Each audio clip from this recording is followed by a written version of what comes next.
Hello, I'm really glad to be here today because not many people know about my topic. And it's actually biofeedback for the brain, and it has its own name, which is neurofeedback. And I'm going to talk to you about how brainwave training helped our special ed students here in a little town called Xuzhou in Jiangsu Province in the middle of China, and about someone named Han Rufen, and in English we just call her Granny Han, an amazing woman who reminds me a little bit of Mother Teresa in some ways. And when she became a grandmother, her first grandson got stuck in delivery, and he did suffer quite a bit of brain injury, and his IQ was in the 30s. So when it was time for him to go to school, there was no school that would take a child with an IQ that was that low at the time. And so Granny Han decided to start a school for him and 4 other students in the neighborhood who were just like him. The school grew and it flourished. AMEG helped, the local government helped a lot, the Red Cross. Their reputation grew and the number of students there grew. They had excellent teaching, and some of their graduates went on to get jobs and actually support their own families. In 2004, a modern school was built for them with funds from UNESCO. It was the first time UNESCO built a school, a special ed school in China. They also had help from churches and foundations and local companies. And now, 10 years later, it has 135 students. And Granny Han has received national awards for her work. And it's really just a top-notch school. One of the things I discovered 6 years ago, after 25 years there, 6 years ago, I heard about neurofeedback. I did some investigation and I realized that brainwave training has the huge potential to expand a brain's horizons and help it regulate itself. So I applied to a foundation for a grant, got the equipment, and took courses in how to do brainwave training. It's not easy. You need to do courses and have a period of time with a mentor. My mentor is Larry Hirschberg at Brown, and he's absolutely terrific. He's helped me a lot. These are some pictures of the school.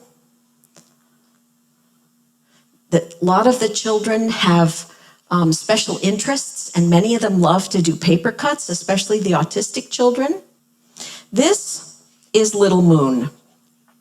She was abandoned at birth.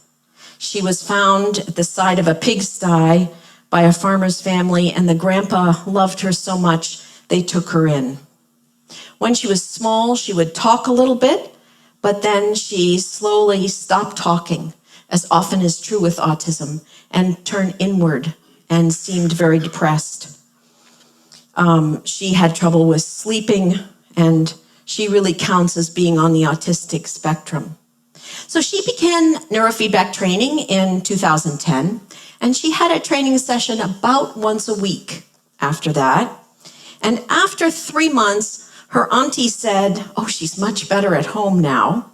And the teacher said, "Wow, she's making big progress." She was starting to focus in class instead of being all turned inward. She was starting to look and see what was going on. And she had stopped drooling. And she made academic improvements. Here she is 6 months later. Do you see her in the peach outfit there? Would you recognize that as Little Moon? At this point, she loved to laugh. She was happy to play with friends. She was socializing. And in June, she blew me kisses and said goodbye for the summer. This is Little Jo. I love Little Jo. I love her because she's so compassionate and kind. She was always kind. Even when I first met her, I knew I would love training her because of her amazing soul. Her situation was that she had cerebral palsy and also learning difficulties. She couldn't do any math. 1 + 1 is 2 was beyond her. And her 2 goals that I asked her, do you have goals? She said she would like to do math and she would like to be able to run. Now, little Jo had cerebral palsy, so she walked in a kind of spidery sort of way. And when she went up the stairs, she'd go up the stairs one by one, holding on to the banister. She began in December 2010, and after 6 months, her coordination improved, and she could focus in class, and she also passed her math tests. She did this, her teacher wrote this out, and she wrote in the answers, and she did it right in front of me very quickly. She got 100%, look at that. She continued training. Here she is in the little yellow outfit there, and by a year later, she reached her goal. She could run. Amazing. These children made this astounding progress because we trained their brains for better functioning using neurofeedback, brainwave training. Now I want to talk about training. That's my grand dog. We've trained her to sit. I bet many of you have trained a doggy to sit, right? You say, sit, or use your finger, sit. They can see you. So they know what to do. They learn what to do. They sit. You give them a reward, and pretty soon they'll sit all the time for you, even when you didn't ask them. That's something you can see. You can train for what you see. Do you see the heart there? You can't see it. So can you train it? Yes. With biofeedback, we can train a heart to slow its beat. You see there's an EKG machine, or you can just use simple sensors. And if you use simple sensors and make the beat of your heart obvious, seeable, you can slowly learn how to slow the beat of your heart. The same is true for the brain. Now, what are you training when you train the brain? I'm sure you all know that the brain has brain waves. There they are on a standard EEG. And here are some of the areas of the brain. Do you see? You have areas that can have concentration and problem solving, all you ADDs out there. You may have slow brain waves that don't belong there in your frontal part of your brain. Or if you have trouble reading, you can see there's a spot there where you'd be trained to help increase the function there if you needed to learn how to read. What do the frequencies mean? Well, at the bottom here is deep sleep. If you have plenty of it, you'll get restful sleep. If you don't have enough, you'll have poor sleep. And if you have too much in certain places, you'll have a depressed and sluggish feeling. With theta, which is just up from there, 4 to 8 hertz, you'll feel very intuitive. You'll have your creative burst. But if you have too much, you'll be very foggy and you'll daydream. And if you have too little, you'll kind of be a bit robotic. In the alpha frequency of the brain, it will make you feel calm and relaxed if you have the right amount in the right place. But if you have too little, you may feel exhausted. And if you have too much, you'll feel anxious or hypervigilant. The beta brain waves, which are the higher ones, it's the ones we have in large quantities when we're awake, will be focused and engaged with plenty of beta, but we'll be tired and unmotivated if we're lacking in it in the right places. And if you have too much, you'll have mind chatter and you'll be tense. This is a map. Scientists have now figured out how to make a map of the frequencies in your brain, how much quantitative EEG, how much of each frequency is in your brain. This shows a relatively normal brain. Average is gray. Colors is off. If you do science, you can see that this is 1 standard deviation, 2 standard deviations, 3 standard deviations. Anyway, you're getting worse as you get to the deeper colors. This person, I bet they have trouble with word retrieval. I know that because it's me. And also, our brains have connections back and forth. We make very strong connections.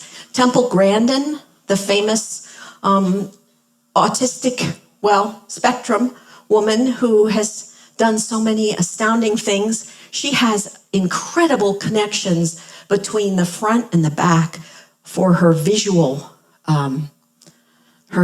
connections. This is a pretty normal person. This is me again. So these are normal for connections. I want you to take a look right here. This is not normal. This is a brain that is totally connected, hyper-connected. And this is an autistic child. And now they know with autism that autistic children have hyper-connected brains. Now, if you look next to it, that looks pretty good, doesn't it? Right? The slide next to it.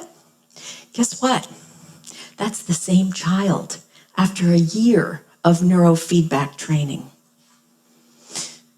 Was in an autistic school, and then after a year could transfer to a school for learning differenced children, not to the normal school, but to a school that was for normal special ed situations.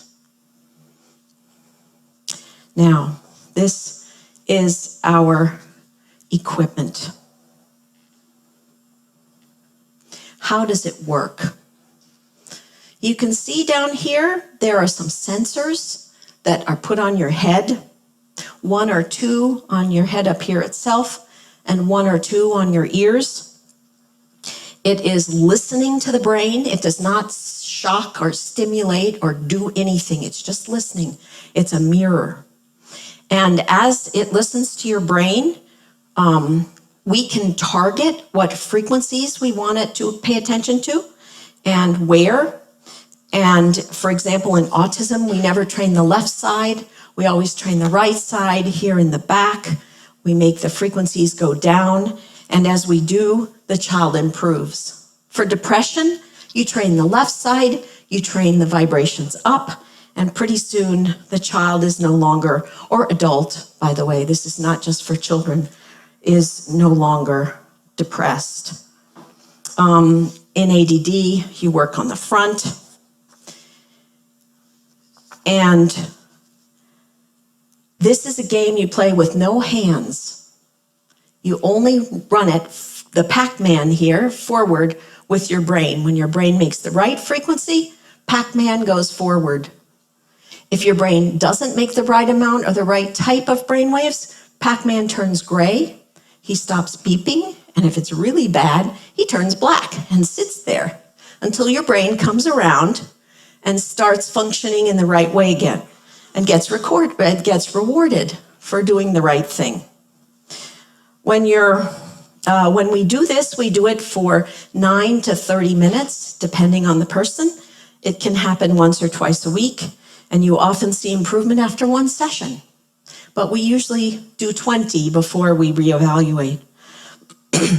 Neurofeedback is what brought these astounding changes to the children. This is Li Chen Xiao. He came to school when he was 6. Isn't he sweet? But the teacher's report said he had a hard time focusing. He wiggled a lot. He was always rubbing his mouth and his face. He refused to exercise. He found math very difficult. He would say things that made no sense, just talking to himself. And he would also laugh to himself inappropriately. He was making, by 6 months, he was making progress in math. He started being able to write characters, which is better than me because I have a hard time writing characters. He talked to himself less, and he wasn't oppositional with his mother. He wasn't telling his mother no all the time. And he started doing his homework by himself with no reminder. Here he was at the beginning. Here he is later. A year later, he was very logical in his speaking. And if you asked him what he ate, he would say, apple. Whereas before, he might have said, auntie. A year later, he was taking the bus by himself to school, and he had made great progress in school. He washed the dishes for his mother. Let me tell you, that really warmed her heart. He was buying simple things from the store, and he also thanked his mom for what she had done for him. And there's even better news than this. This is not just for children. This is for adults too. There are many conditions that could be helped by neurofeedback. Over the last 25 years, we've worked at Granny Han's school, but in my opinion, in the last 6 years with neurofeedback, the children have made progress beyond our thinking. And the progress there gives me hope for what the children will be able to do in the future. If we have a child who has autism or Downs or ADD or anxiety, cerebral palsy, any other conditions of the brain, if they were all able to have access to neurofeedback, we would have a different world. Thank you.